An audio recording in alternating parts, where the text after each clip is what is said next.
Кирилл – гордость и опора семьи Кажакарь. Младший сын радует родителей успехами как в учебе, так и в спорте. С самого первого класса он активно занимается самбо и стал чемпионом дальневосточного уровня. Сейчас увлекся футболом, и здесь тоже появились первые успехи.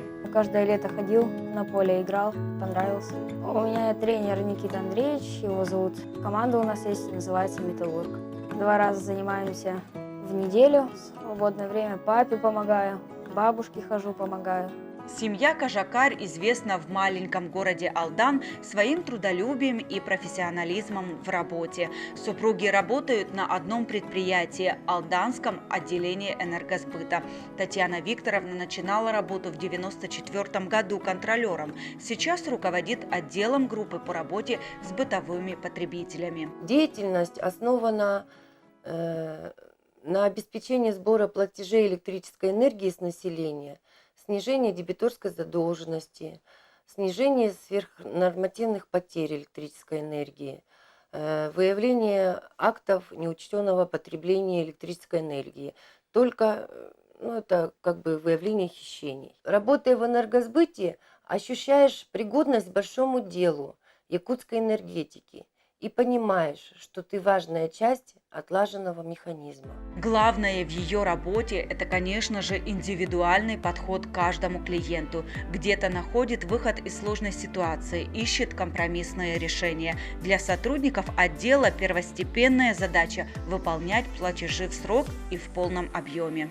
Сложность работы заключается, это индивидуальная работа с каждым потребителем.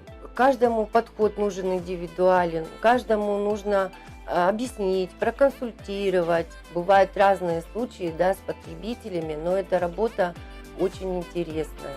Отец семейства Максим Васильевич – бессменный водитель головного офиса энергосбыта. Профессионал своего дела, как в дороге, так и на базе, держит все под контролем. За рулем я уже очень много лет. В Алдане у нас тут дороги, можно сказать, горная местность. Одни спуски и одни подъемы. Прямых дорог очень мало. Так что надо ездить в Алдане очень аккуратно. В гараже чистота и порядок. Четко и точно заполняется журнал выездов.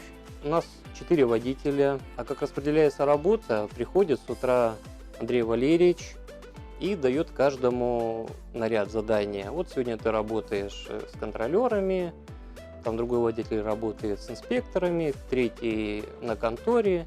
И вот так у нас каждый день меняется работа. Так что мы не сидим, к примеру, в конторе целый день. Каждый день разные люди. Это очень интересно. Потом мы едем к медику. Каждое утро нас проверяют давление. И вечером тоже. Заснеженный город Алдан стал для семьи родным домом. Именно здесь они нашли друг друга и решили остаться навсегда. Я приехала с Украины очень давно, а мой муж приехал с Молдавии. Да, в 91 году, 25 тоже декабря. Почему-то 25 число часто встречается. И здесь нас соединил город, прекрасный город Алдан. Работа есть, дети есть, здоровые, учатся, работают. Вот что самое главное в жизни, чтобы здоровье было. Уважение это прежде всего, я думаю. Любовь, конечно, Конечно. Когда родители работают в одной сфере, ребенок впитывает эту атмосферу с пеленок. Кирилл знает, как ответственна и сложна их работа. Я иногда бываю у них на работе, у мамы на работе, когда прихожу, там работают люди, им оплачивают счета по электроэнергии. С папой иногда езжу, он развозит счета с инспекторами. У родителей очень сложная работа, я это ценю, понимаю. В энергетике ненадежных людей не бывает. Ответственность, порядочность, взаимовыручка – отличительная черта всех героев наших выпусков. Супруги Кажакарь не исключение. Профессионализм у них в крови, а ответственность воспитывается из поколения в поколение.